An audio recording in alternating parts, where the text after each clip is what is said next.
नमस्ते सभी को। यहाँ मैं पहले बहुत बार आ चुकी हूँ, तो ये मेरा शायद चौथी बार होगा।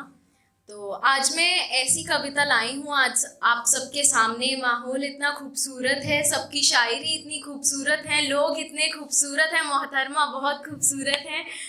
तो इसी माहौल को, हाँ प्रीतम जी आप भी बहुत खूबसूरत हैं।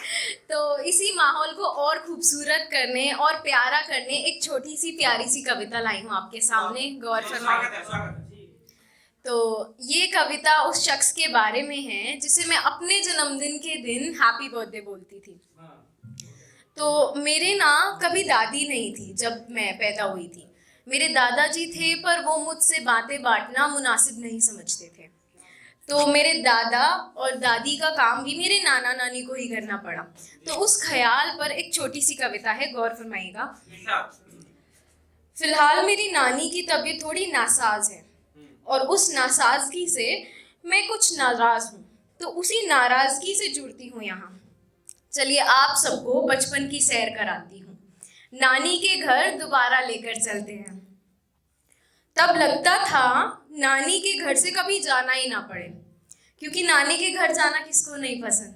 वो प्यार, वो अटेंशन, वो चाट पकौड़ी और वो मामा का बिगाड़ना किसे नहीं पसंद।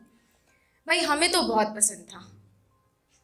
तो आज हमें पता चलता है कि वो स्पेशल प्यार और अटेंशन तभी था जब वहाँ पर कभी कभी जाया करता था। उस पे लिखती हूँ कि याद है जब गर्मियों की छुट्टियों में नानी के घर जाते थे। याद है जब गर्मी की छुट्टियों में नानी के घर जाते थे। याद है वो मामा का बिगाड़ना और हर शाम कहीं बाहर लेकर जाना। याद है वो मामा का बिगाड़ना, हर शाम कहीं बाहर लेकर जाना। मामी का रोज कुछ टेस्टी बनाना और नाना नानी का चटपटी कहानियां सुनाना।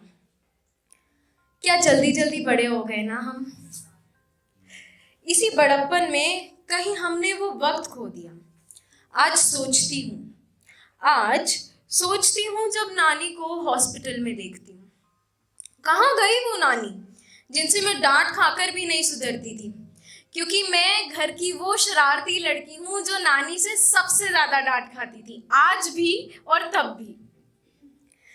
तो कहाँ गई वो नानी जिनसे मैं डांट खाकर भी नहीं सुधरती थी, जिनकी आवाज पूरे घर को दबा देती थी, जो मेरी उल्टी जबान चलाने पर आंखों से डरा देती थी। मेरी नानी की ना आंखें ही बहुत हैं। मैं अपनी मम्मी से इतना नहीं डरती थी जितना मैं अपनी नानी से डरती हूँ। आज भी उनकी आंखों में ही इतना डर है कि मैं आगे कुछ बोल ना सकूं। तो जो मेरी उल्टी जबान चलाने पर भी आंखों से डरा देती थी, जो कान पे मारूंगी कहकर सबको हड़का देती थी, तब उनकी डांट खटकती थी। तब उनकी डांट खटकती थी। आज उसी डांट के लिए उनको उकसाती हूँ। उनको गले लगाने के बहाने उनकी दिल की आवाजें सुनना चाहती हूँ। खुद के दर्द दबाती हूँ ताकि उन्हें मुस्कुराता हुआ महसूस कर सकूं। जब ऑक्सीजन गिर जाती है उनकी, लगता है जैसे सांसें रुक गई हों मेरी। जब हाथ उनके कांपते हैं तो मन मेरा घबराता है। बहुत याद आती है उस दया की। तो मेरी नानी का नाम ना दयावती है, जिनको हम प्यार से दया भी बोलते हैं। बहुत याद आती है उस दया की जिसके सामने कुछ बोलने से पहले 10 बार सोचती थी। छोले भटूरे खाते खाते कब सॉफ्ट डाइट पर आ गई पता ही नहीं चला। आज एहसास हुआ कि वो छोटी छोटी खुशियां नानी के घर से नहीं, नानी से हैं। लव यू नानी, आपकी शुक्रिया।